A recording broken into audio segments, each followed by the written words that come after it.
La educación pública se convirtió parte del problema, porque se convirtió, digamos, en un centro de adoctrinamiento marxista. Por el tiempo que también tienen, 4 horas frente a la jornada laboral obligatoria de 8 horas para cualquier trabajador, de 3 meses de vacaciones. Y el adoctrinamiento se termina de una vez y para siempre. Si declaran la educación pública servicio esencial, y yo muy en desacuerdo, te digo la verdad, no estoy. Si la educación sigue en pie, es gracias al esfuerzo cotidiano de la docencia. Si no fuera por la lucha de las docentes, la situación sería mucho peor.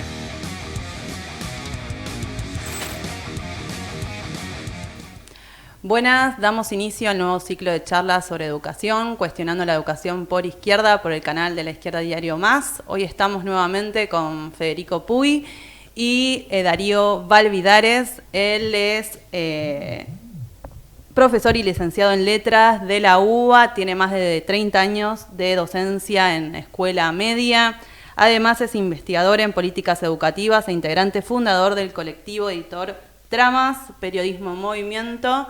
En 2005 escribió la novela educativa o El relato de la alienación con prólogo de Osvaldo Bayer, y en 2019 el libro La educación en la era corporativa, la trama de la desposesión, que lo tenemos acá también, y hay una entrevista de ya hace un año en el canal para quien lo quiera ver. Juan Darío, ¿cómo estás? Bueno, muchísimas gracias por la invitación. Bien, Federico, ¿cómo están? Bien, bueno. ¿Se puede estar bien? Se puede estar bien. Acá es una pregunta filosófica, ¿no? ¿Se puede estar bien? Claro.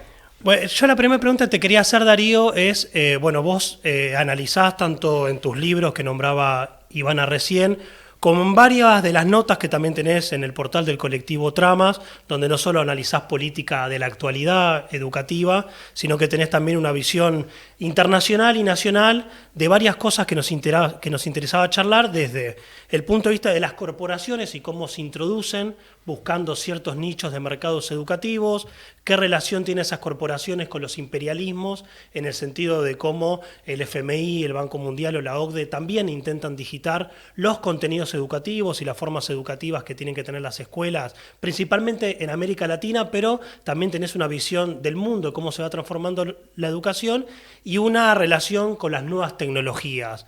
¿Podemos empezar por ahí o es mucho? No, está bien. Está bien. El tema es poder empezar a conceptualizar un poco lo que decíamos en la trastienda, ¿no?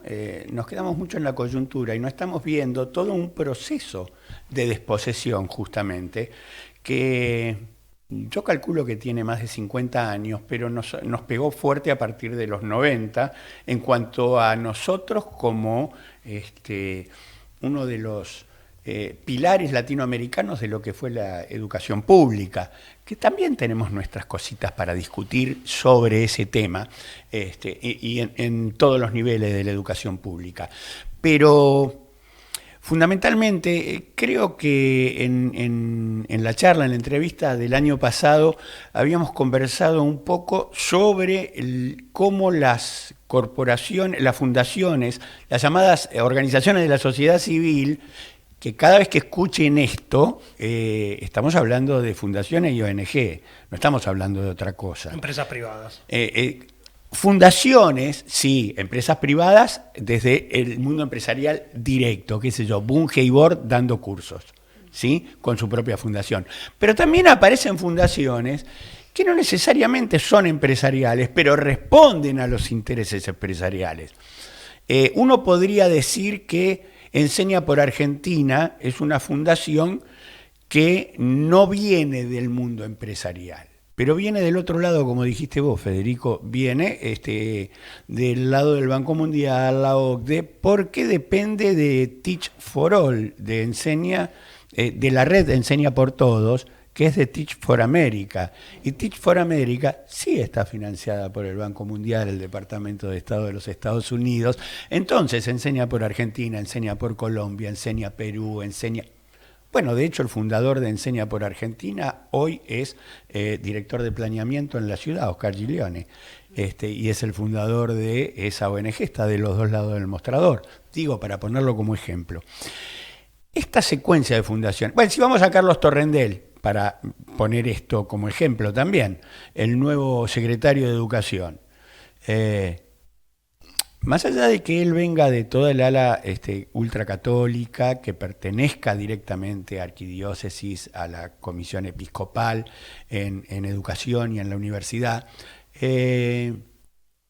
esto es sintomático, fue nombrado secretario y la primera charla pública que da no es pública, es privada. Fue en Proyecto Educar 2050, cuyo titular es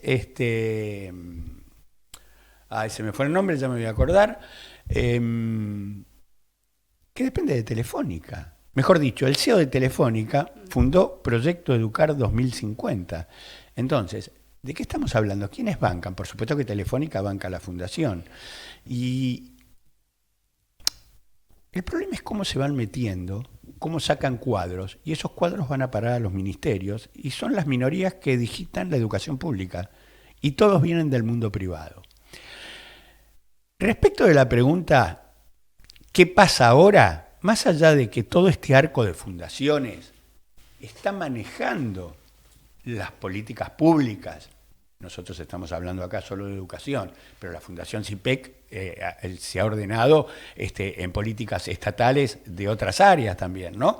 No solo la educación.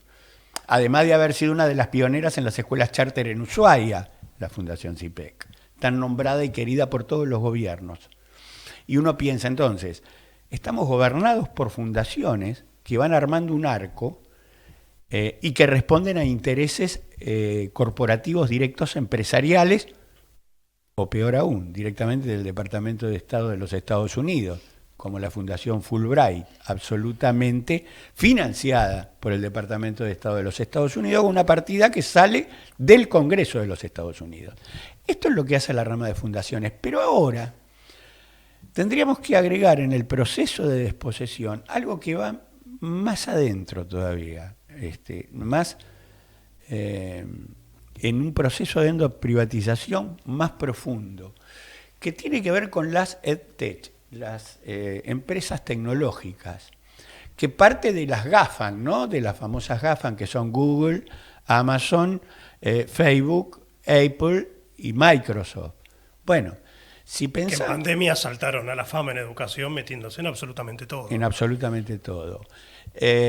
Si pensamos que ahora el director de Google también firmó un convenio con el departamento filantrópico de Google, como les gusta autopercibirse, Google Education, pero es departamento filantrópico, firma un convenio con la red Teach for All de Wendy Kopp. Wendy Kopp es la teórica de cabecera de Mercedes Miguel, la ministra de Educación de la ciudad. Bueno, digo para que vayamos atando un poco por qué estos procesos de desposesión siguen avanzando y cómo. Bueno, si Google Education firma un convenio para actuar en Uruguay, en Argentina, en Perú, con sus plataformas, con la intervención, en este caso, sí, de Teach for All, pero acá es Enseña por Argentina. Sí, la versión nuestra vernácula de Teach for All es Enseña por Argentina. Bien, estas redes hacen que primero se metieron las fundaciones y a partir de las fundaciones ingresan las empresas tecnológicas en educación, que no fueron pensadas para educación. Y entonces uno tiene que preguntarse, ¿estamos frente a un nuevo tipo de colonialismo? Y yo creo que sí. El colonialismo, todos lo sabemos, es la incursión del imperialismo sobre un territorio. Pero cuando hablamos de colonialismo, el Día de la Raza, pero bueno, legalmente no es el Día de la Raza. Tampoco me convencen los otros títulos que le dieron, porque Encuentro de dos Culturas tampoco hubo, en fin. Eso también está para la discusión. Pero cuando dice que trajeron el progreso y un nuevo paradigma, en realidad no miente en la imposición del paradigma. Tampoco miente en la noción de progreso pensado desde el imperio. Ahora, ¿qué pasa en ese juego dialéctico entre la modernidad y la cara atroz de la modernidad, que es la colonialidad. Bueno, eso es lo que no estamos discutiendo. Y en eso no fuimos formados, ni en la escuela ni en la universidad. Me parece que ese tendría que ser otro de los temas, porque hay una colonialidad epistemológica. ¿Desde qué lugar conocemos? Hablamos de Occidente, la imposición de Occidente. Occidente no es un concepto geográfico. Occidente es un concepto ideológico, geopolítico. Y desde ahí, Oriente. Entonces, las Indias occidentales y las Indias orientales. Pero resulta que el europeo le reconocía a las Indias orientales la cultura. Y decía, son atrasados. A lo que llamaron América, le negaron la cultura, le negaron la historia. Es decir, no hay historia para América. La historia comienza en 1492.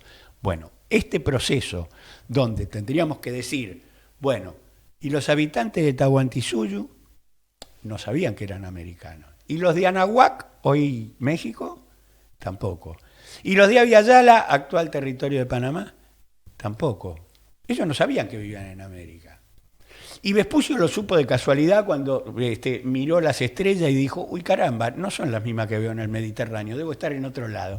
Bueno, y ahí aparece América, que tendría que llamarse Américo, pero como ya le habían puesto África y era femenino, y le habían puesto Asia y era femenino, y Europa era femenino, entonces pusieron América, no Américo.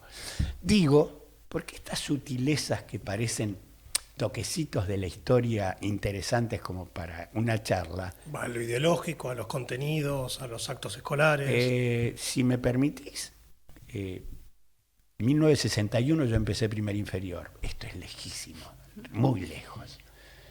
Los manuales de tercer y cuarto grado, de Capeluz, de aquella época, incluso el famoso Simulcop, que era un librito para copiar figuras, y traía también todas las fotos. Entonces vos no dibujabas, le pasabas el Simulcop y le hacías la portada a la maestra. Digo, ustedes que son maestros. Bueno, pero tenía que laburar, aunque sea. Ahora con la inteligencia artificial los pibes te van a resolver todo y vos no vas a saber quién lo hizo. Esto es más problemático, como también tenemos cierto periodismo que labura con la inteligencia artificial y no sabemos si están escribiendo o no. Bueno, estos son algunos de los problemas. Digo, porque yo lo recuerdo como si fuera hoy. La foto de un diaguita en el manual era sacada de una serie de Tarzán, un tipo con un taparrabo y una lanza. Y decían pueblo extinguido. Y claro, uno que hace unos años conoció a Marcos Pastrana, diaguita, universitario, defensor de las causas indígenas, decía, ¿cómo era que estaban extinguidos? ¿Qué nos enseñaron entonces? Esta mirada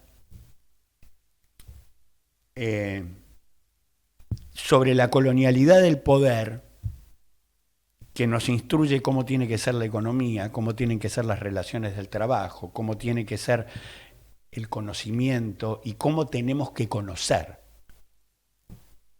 Todo ese problema, que ya lo tenemos y que no está en un debate profundo de lo que debería ser un debate en educación, toda esa temática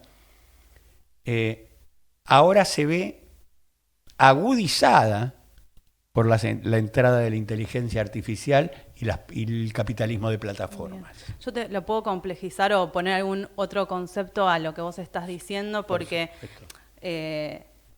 más allá, digamos, yo creo que es como hay una tensión muchas veces incluso en el conocimiento, llamémosle educación sexual integral, bueno, cuestiones que han sido conquistas, pero lo que es cierto es que la derecha o algunas derechas han avanzado en poner en agenda algunas cuestiones relacionadas con educación, por ejemplo, lo que tiene que ver con la alfabetización, que parecería ser que es algo que le preocupa a la derecha.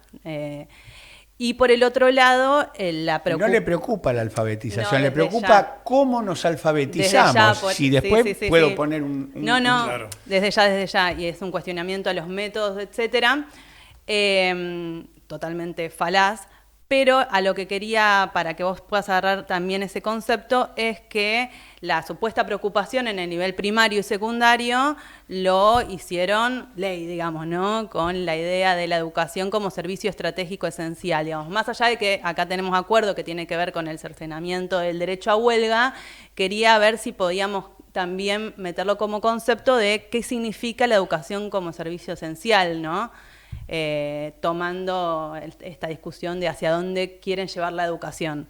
Bien, ¿me dejás hacer primero Sí, un paréntesis? Porque como me metiste justo el punto de la alfabetización, que es algo que uno viene pensando, digamos, sin ser maestro y sabiendo con lo que ustedes lidian permanentemente en este tema de alfabetizar, esto es una disputa entre la concepción de la psicogénesis y la conciencia fonológica,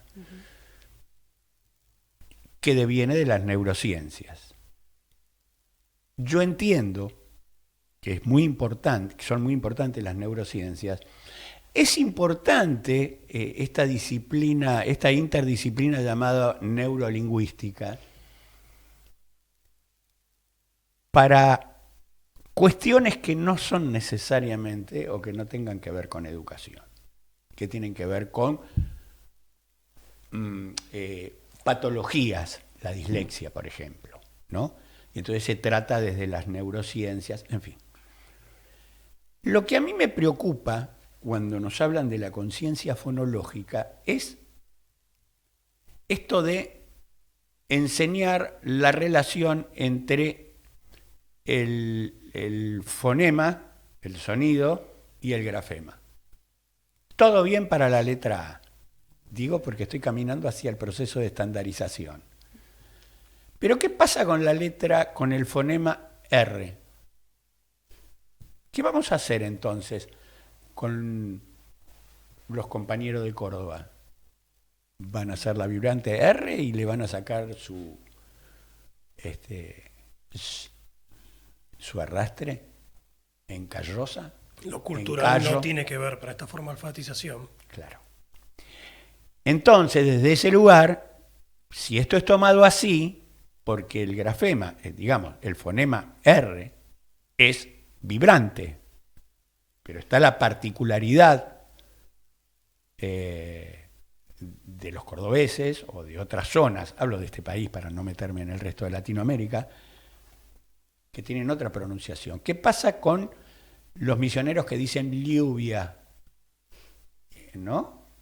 O lluvia, está lloviendo en alguna otra jurisdicción.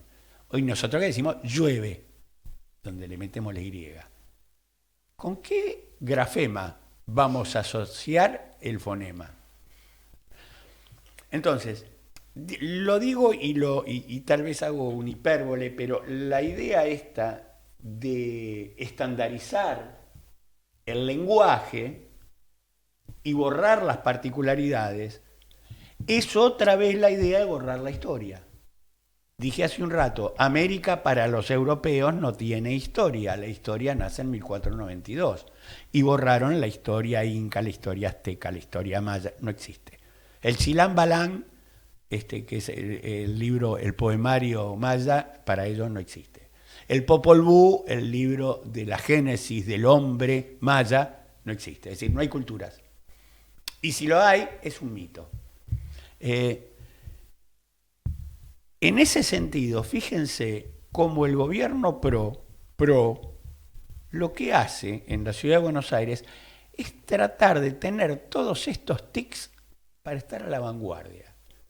Si hay 180 días de clase, bueno, hay 190. Si alguna otra provincia pone 190, ellos ponen 192. Este hecho de estar de manera figurativa siempre es más publicitario de una política que intenta mostrar lo que ellos afirman permanentemente, que la sociedad, que este mundo nuevo del siglo XXI avanza a una velocidad y que la educación siempre va atrás. Por supuesto, porque las ciencias tienen periodos de reflexión largos. Se logró una vacuna la del COVID rápidamente, pero no es lo habitual. Por eso están los problemas que están de salud y que todavía están tapados con las vacunas de ARN, ¿no? La Pfizer y estas, que están trayendo complicaciones. Sí, bueno, te salvaron del COVID, ¿y qué te dejó lateralmente esto? Digo porque conozco casos que han dejado secuelas de estas vacunas. Entonces, hay un proceso de colonialidad creciente. Hay un proceso de colonialismo creciente que ahora ya no está necesariamente, sí, con Inglaterra y las Malvinas, ahí lo tenemos a nivel territorial, pero con las corporaciones empresariales es como que no lo vemos. Y ahí entra lo de servicio que te preguntaba ahí. Y ¿no? ahí justamente entra este tema de por qué hay que declarar un servicio esencial. Porque tenemos que estandarizar. Porque si hay servicio esencial en la salud, en la electricidad, en el transporte, hay servicio esencial en educación, porque es lo único que no logramos transformar en un servicio.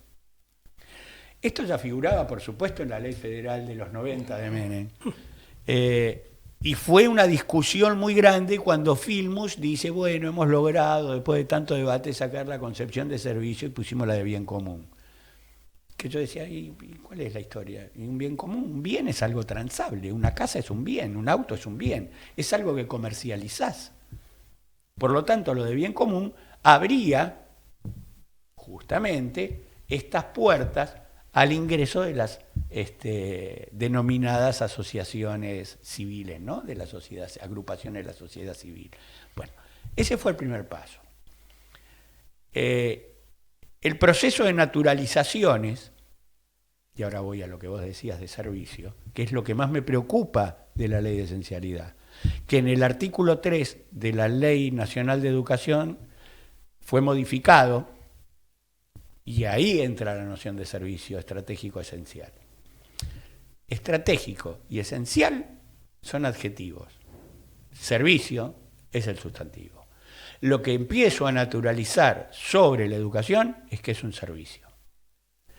Así como naturalizaron, y todos lo repitieron como si nada pasara, que toda la educación es pública y que lo diferencia la gestión, y entonces hablamos de educación pública y gestión privada, bueno, es otra falacia. ¿La educación es pública o es privada? Si es privada es un servicio. Entonces, en lugar, lo que hicieron fue unificar. Toda la educación es un servicio, porque ahora lo dice la ley. Y esto, particularmente, es parte de la colonialidad epistemológica. Nos hacen creer que esto es natural, que designar la educación como servicio es lo que se debe hacer y que la resistencia a eso es lo malo. Es decir, la resistencia mapuche a que le pasen por encima los actuales, todos los actuales gobiernos que hemos tenido después de Roca, ellos son los malos. Pero acá viene la civilización, en Lago Mascardi, ¿viste? Entonces desalojo porque necesito hacer hoteles. Eso es la civilización. Bueno, mientras sigamos en un modelo capitalista y de capitalismo cognitivo, que ahora estamos empezando a entender de qué se trataba, cuando muchos gobiernos progresistas o de los autodenominados especialistas en educación progresistas, celebraban lo de la sociedad del conocimiento. Bueno, es esto la sociedad del conocimiento. Nosotros no entramos en la sociedad del conocimiento. Son las EdTech, los que van a construir los conocimientos a los que nosotros tenemos que abrevar. ¿Tenemos que abrevar desde el punto de vista de ¿vamos a educarnos en eso? No.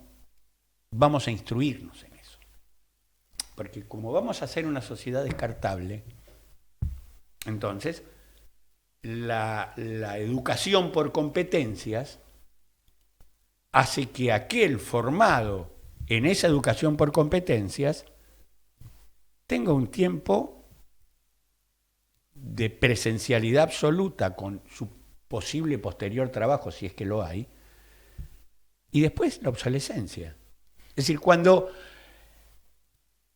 ¿en qué momento se decidió que la educación no era más para el desarrollo de la inteligencia. Esto viene a partir de los avances del neoliberalismo desde los 70, ¿no?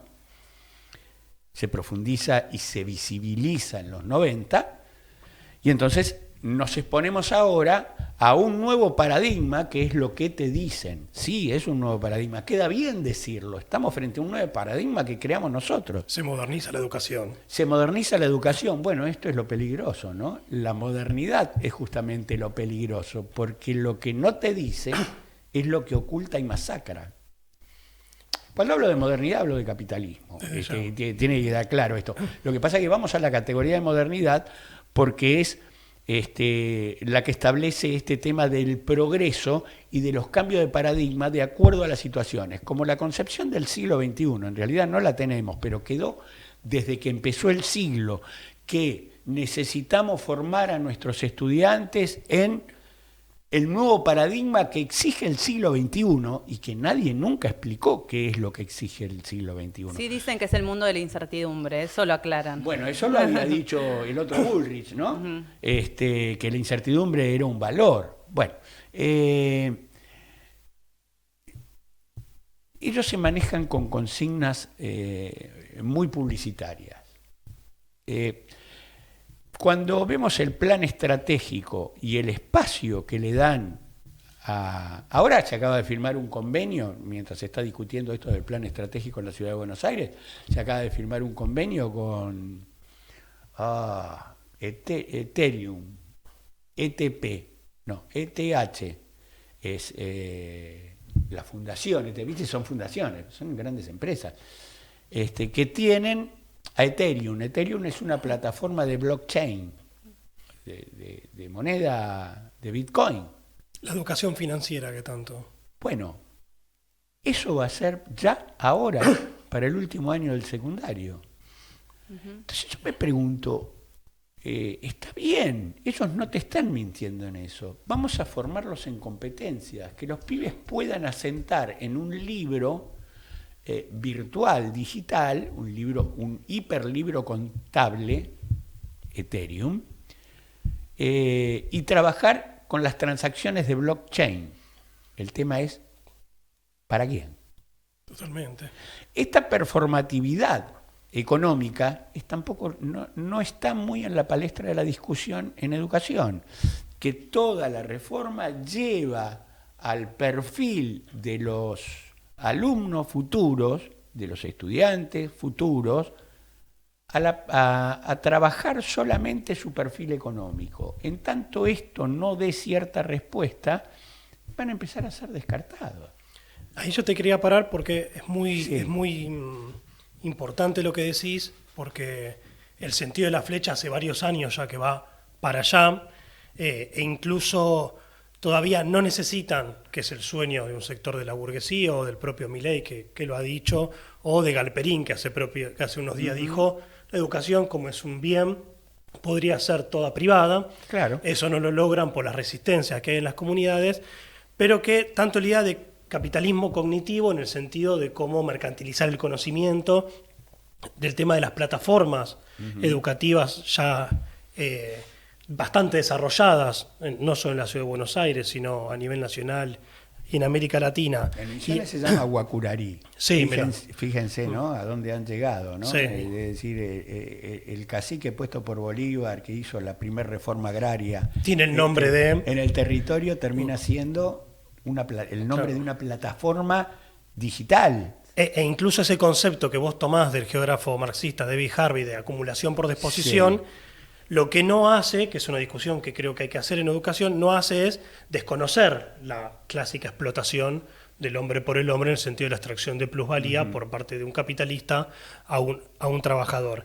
Y que de alguna manera entonces la educación, si entiendo lo que nos estás planteando, según la visión capitalista, se va adaptando a las propias necesidades del capital, y hoy encontramos, por ejemplo, que incluso en la propia lucha universitaria, que es fuertísima, con tomas de universidades, con clases públicas, con movilizaciones, todavía no logramos introducir que hay grandes corporaciones sobre la universidad, no solo en la acreditación con la CONAU y lo que ya conocemos, sino también que hay grandes capitales metidos en las propias universidades claro. para apropiarse de un conocimiento que en vez de ser colectivo y cooperativo y socializado, es utilizado, como el caso que vos decías de las vacunas, para un negocio o, por ejemplo, para grandes farmacéuticas, cuando hoy los jubilados ni siquiera pueden pagar un medicamento para ellos. Entonces, la pregunta que te quería hacer es... Perdón, que ya que dijiste eso, ahora me la sé.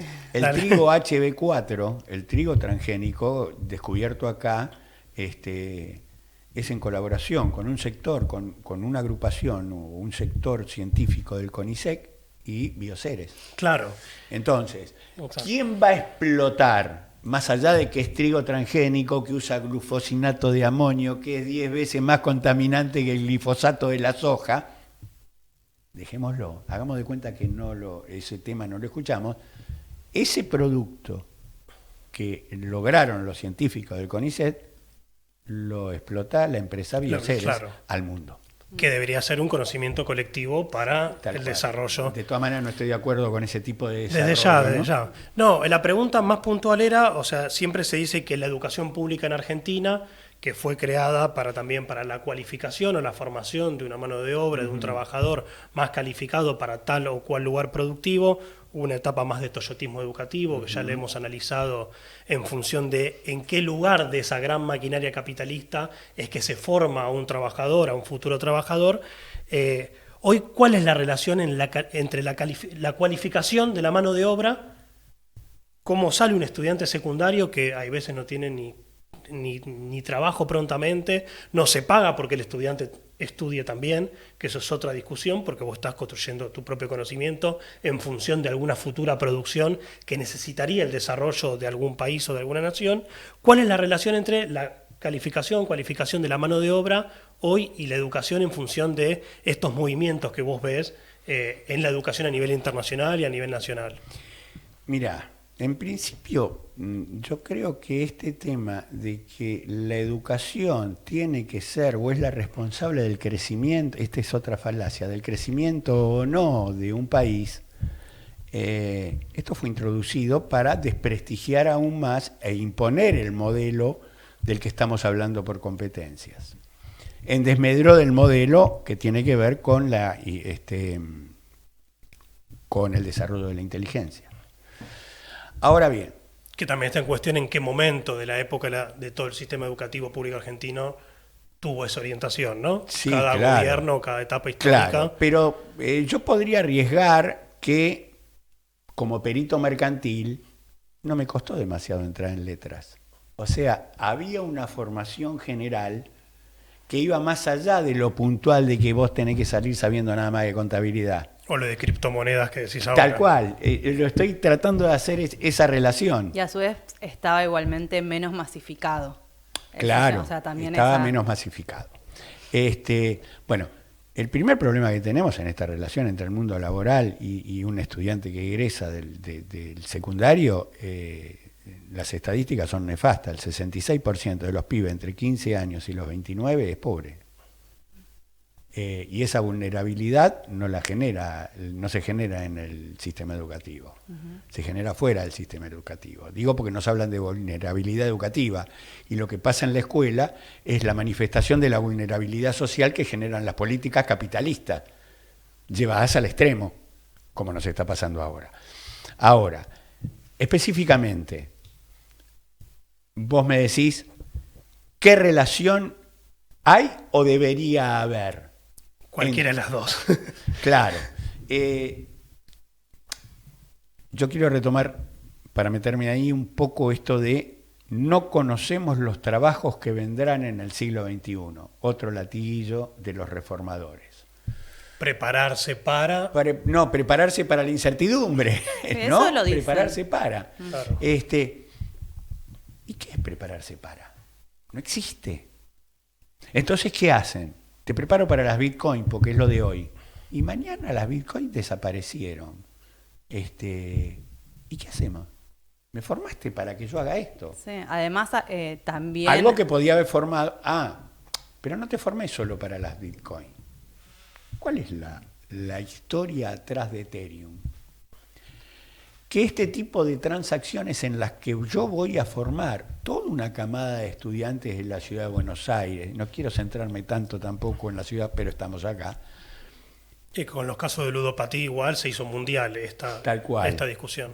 Estos que voy a formar para que trabajen o trabajen desde la plataforma Ethereum en transacciones de Bitcoin y asientos de ese tipo,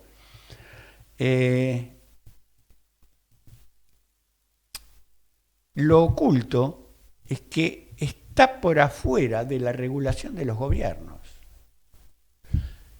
Entonces, y esto no lo dice la carta de Mercedes Miguel, pero sí lo dicen las empresas de Bitcoin, que uno de los grandes logros que han conseguido es que este tipo de transacciones, esta es la libertad de mercado total, estén por afuera de la regulación de los gobiernos.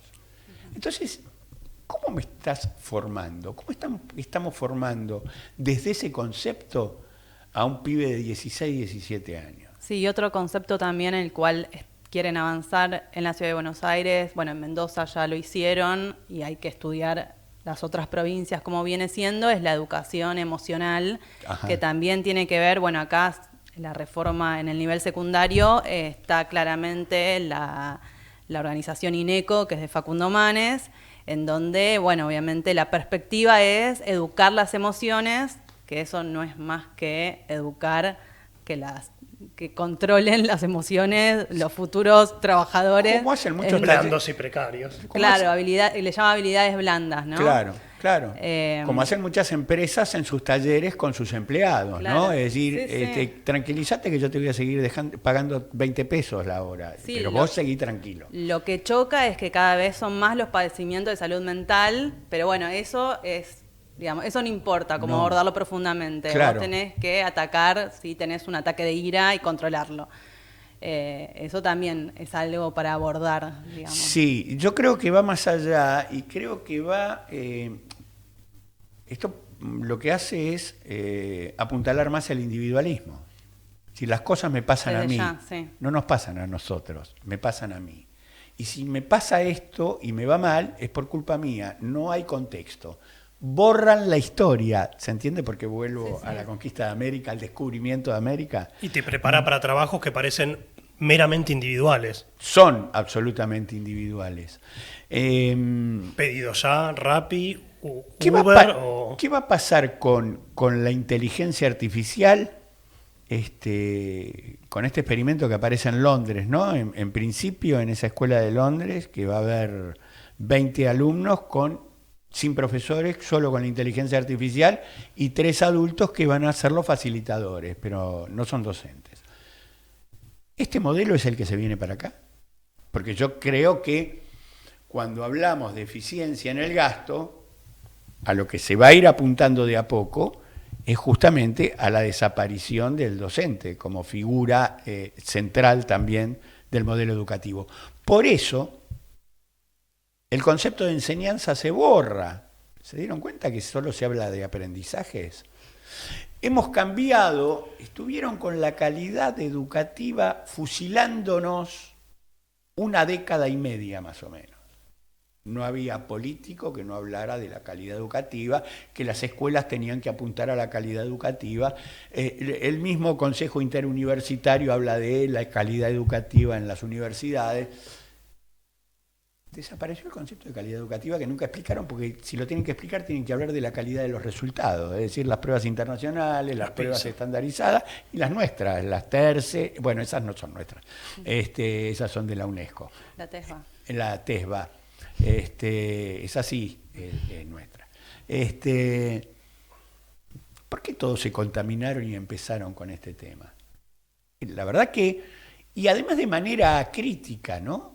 Así como no hay ningún tipo, hay una aceptación acrítica de las EdTech adentro de las mentes de nuestros alumnos, suplantando la pedagogía humana.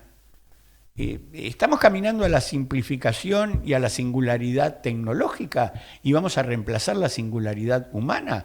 Porque ya algunos transhumanistas radicalizados, o sea, posthumanistas, empiezan a poner en tela de juicio el concepto de humano. Con lo cual te podría explotar doblemente, ya si no te considero ni siquiera humano. Y ser explotado por la tecnología. Cuidado con todo este tema que me preocupa porque no lo estamos discutiendo y está ahí. Sí, está yo una pregunta, pero para también dar una opinión. Yo creo que eso igual es todo un debate en sí mismo que nos puede llevar claro. a otra entrevista, pero lo contradictorio quizás con este modelo educativo que decís, que nada más necesitan 3 facilitadores, es que, por ejemplo, lo de servicio estratégico esencial, más bien lo que buscan es que la docencia, obviamente que es para cercenar el derecho a huelga, pero que la docencia esté en las escuelas, porque considero que hay una concepción, además de la que vos decís de servicio, de lugares como de solamente cuidado, ¿no? O sea, adultos responsables que estén cuidando a esas infancias y adolescencias mientras los padres están yendo a trabajar largas jornadas, ¿no? Como que una necesidad de materialidad humana están necesitando, por lo menos parecería ser hasta ahora. Pero yo quería ligarlo a otra cuestión que está en tu libro. Vos hacés en este libro 2 cierres, ¿no? Y en uno de ellos hablás sobre una idea programática, o la entiendo así, de la necesidad de un congreso pedagógico, Sí, ¿no? claro. Y lo agarrás también, creo que en una de las notas en Trama, que hablas sobre que hay que tomar las calles, pero que también hay que tomar las escuelas, ¿no? Bueno, ¿a qué te referís? Porque me parece que es interesante y muy profundo. Porque la noción de lo público está esencialmente ahí. Si no perdemos la noción de lo público porque nos van imponiendo que lo público no lo podés transitar, porque molestás. Es decir, bueno, no sé si se enteraron que hoy un jubilado fue golpeado por un libertario cuando estaban manifestando frente al PAMI, le rompieron los anteojos, lo tiraron al suelo. Y entonces eso, ¿qué pasó? Está bien. ¿Por qué el libertario reacciona así? Y porque hay un montón de viejos que están molestando en la calle. Esa es la concepción. Digo, la concepción de lo público lo estamos perdiendo. Y después empezamos a naturalizarlo. La calle no solo es un concepto geográfico, otra vez. La calle está asociada a lo público, a la manifestación pública, a la protesta pública. Es el escenario por excelencia de lo público. La plaza es el escenario por excelencia de lo público. Bueno, cuando nos cercaron las plazas y empezaron a poner las rejas, ¿qué se pretendía semióticamente ahí? Si cuando yo era pibe, iba de la mano de mi vieja y veía un tobogán, decía plaza. Ahora un nene va a ver una serie de árboles enrejados, va a ver la reja y va a decir plaza. Digo, hay un cambio en la semiótica. Parece una pavada, pero así es como empiezan, por una determinada semiótica o forma de mirar, empiezan a haber conceptualizaciones. Entonces, la autonomía universitaria de una universidad pública puede ser, desde la mirada de los reformadores, absolutamente cooptada. Si vos querés, incluso privatizada. Si vos querés, con la forma de privatización que acaba de anunciar Milei. Yo no voy a cerrar las universidades públicas. ¿Y qué es lo que vas a hacer? Pero esto no lo voy a decir en el micrófono, dice. Voy a hacer que todos estos profesores que tienen historia en la universidad pública vayan a la universidad privada. Y es lo que está pasando. Hay una transmigración de muchos profesores de la universidad pública a la universidad privada. Se habrán enterado que hay 2 carreras que no pueden abrir en la Universidad de Quilmes, porque ahora no van a tener ni recursos ni profesores, que son carreras de informática. Justamente, no abren. Los que están van a ver cómo terminan, pero no va a haber matrícula para primer año el año que viene. ¿Esto no es privatizar la educación? ¿No es un proceso de desposesión? ¿No empiezo a agarrarla y a triturar lo que no me sirve y la materia intelectual la transmigro y la llevo a mi campo, que es lo privado. Bueno, yo creo que estamos en eso y no lo estamos discutiendo del todo. Lo público para mí es esencial, no hay gestión privada de algo público. No podemos comparar la educación como servicio como si esto fuera una línea de colectivos, que es transporte privado al servicio público, pero el transporte es un servicio, que bien podría ser estatal, como era el subte. Bueno, decidieron privatizarlo. Bueno, bárbaro. Pero la educación no. Primero porque no es un servicio. Tampoco es un bien. Que me disculpe el progresismo, pero yo no creo que sea un bien público, porque es objeto de transacción. Es un derecho. Y no nos tenemos que mover de ahí. Porque si nos movemos de la educación como derecho, empiezan lo que ya empezó, lo que está totalmente... Lo que está tomado es todo el sistema educativo por los servicios privados. En todo caso, tenemos que dar vuelta a la ecuación. Si miramos todo lo que venimos charlando, está totalmente tomado por los servicios privados de la educación. Por eso hablamos de los procesos de endoprivatización. Cuando la Universidad de Tucumán se tiene que asociar o se asocia con Bajo la Lumbrera en Catamarca y arman una unión transitoria de empresas, y aparece la Universidad de Tucumán en una unión transitoria de empresas, es decir, Bajo la Lumbrera, la provincia de Catamarca y la universidad, es una empresa la universidad. En Mendoza hasta sacaban los manualcitos del pequeño minero para la primaria, para los... Bueno, ahí tenés los procesos de colonialidad cognitiva. Esto no lo estamos discutiendo. La necesidad de un congreso de educación es absoluta. Yo creo que decretaron la muerte de la pedagogía. ¿Por qué? Y porque hablan de aprendizajes. La pedagogía solo se puede dar en la relación enseñanza-aprendizaje. Si hablamos solo de aprendizaje, estamos borrando la enseñanza, queda lo enlatado que viene de la mano de las plataformas. Esto se va a ver más profundamente en la medida que haya un avance más brutal aún del que hay, que yo creo que con este gobierno eso va a suceder.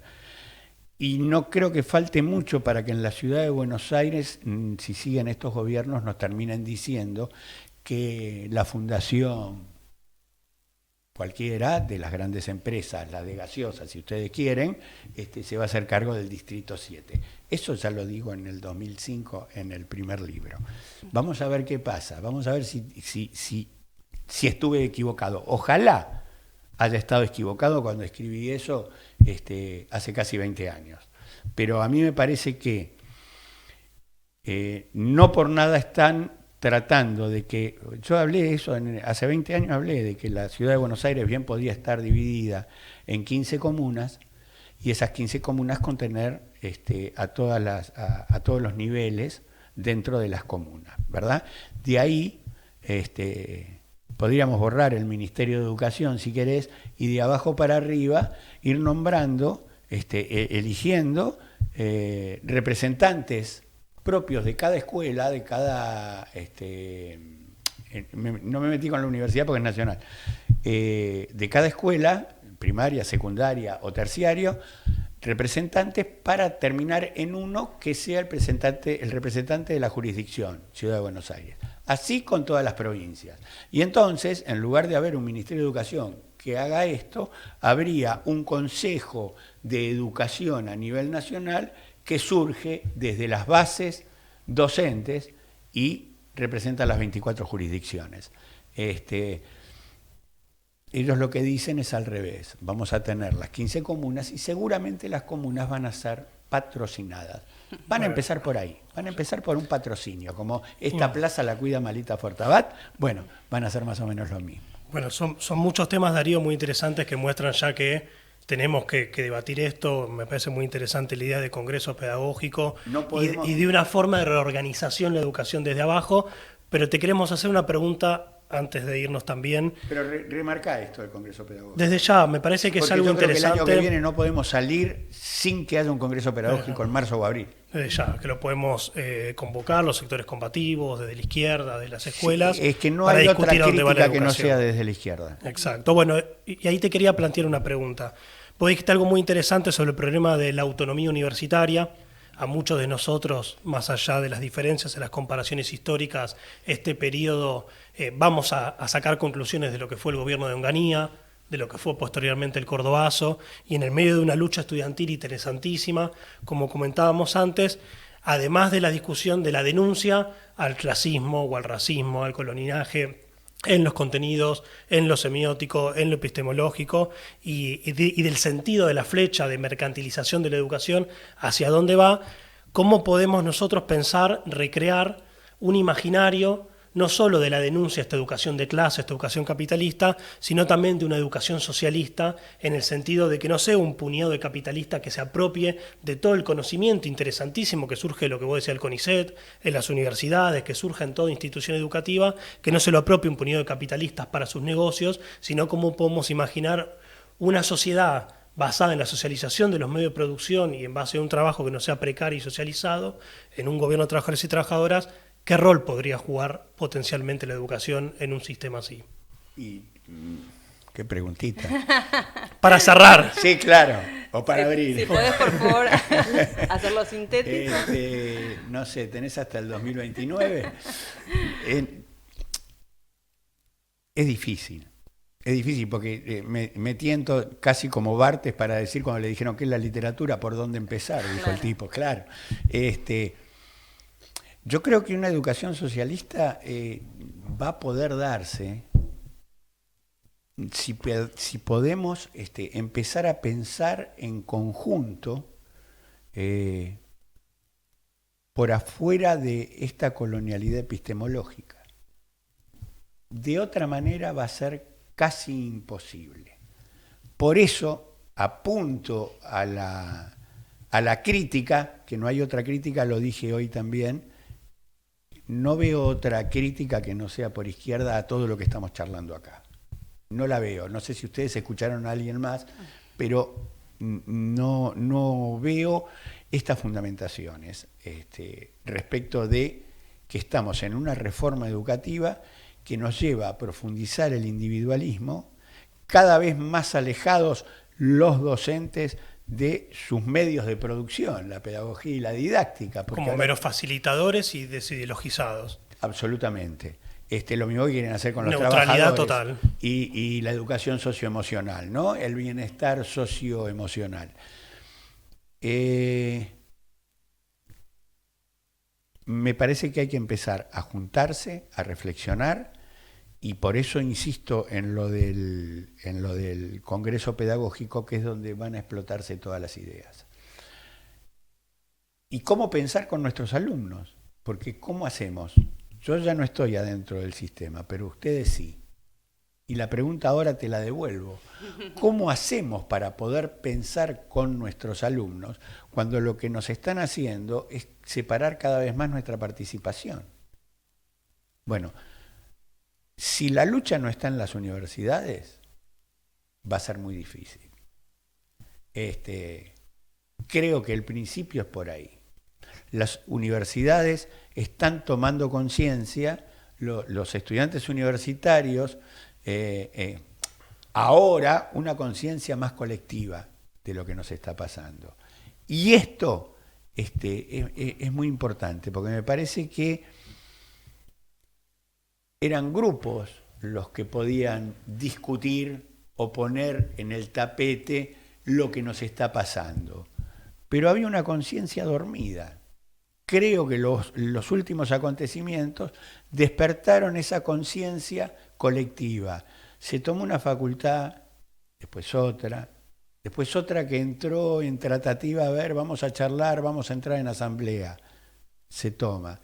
Y así empezaron a interconectarse, a comunicarse, cosa que no pasaba. Con clases públicas, además por lo público que decías, en todos lados. Bien.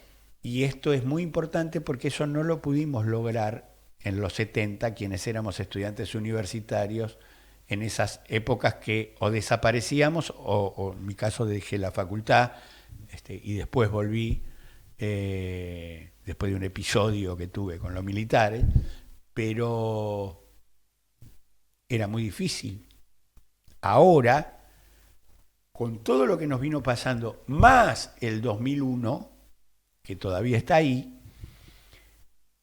y que las universidades vuelvan a estar en la vidriera de esto que le molesta a Milei, que es el colectivismo, lo colectivo, yo creo que es tremendamente importante, por lo menos como una señal, otra vez la semiótica, como una señal de que hay algo que se puede romper y que hay que apuntar a romperlo, porque lo que tenemos que romper es que terminen con nuestra muerte física, en el caso de los enfermos oncológicos que no les llegan los medicamentos, los jubilados que van a tener la misma jubilación, y nuestra muerte intelectual, porque de lo que se trata es de que no pensemos.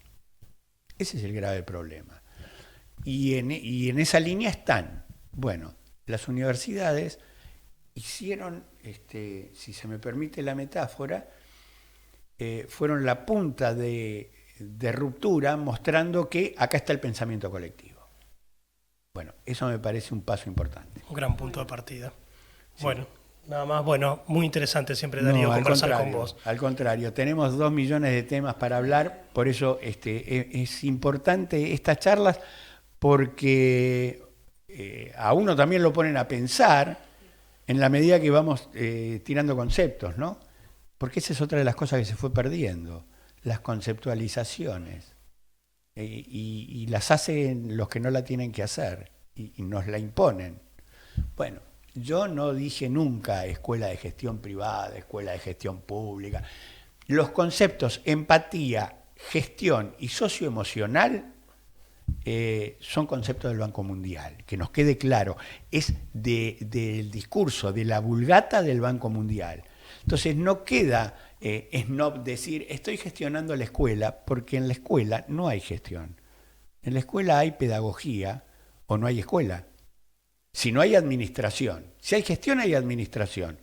Una escuela no se administra, una escuela debe confluir en la discusión pedagógica, en la discusión didáctica y en la discusión epistemológica, cosa que no nos han dejado nunca. Bueno, estos son los pasos que me parece que dar una discusión epistemológica de cómo conocemos en la escuela es un punto. Bueno, muchas gracias, Darío. Muchas gracias. Bueno, gracias a todos y no se olviden de suscribirse al canal y nos vemos en las próximas charlas. Gracias.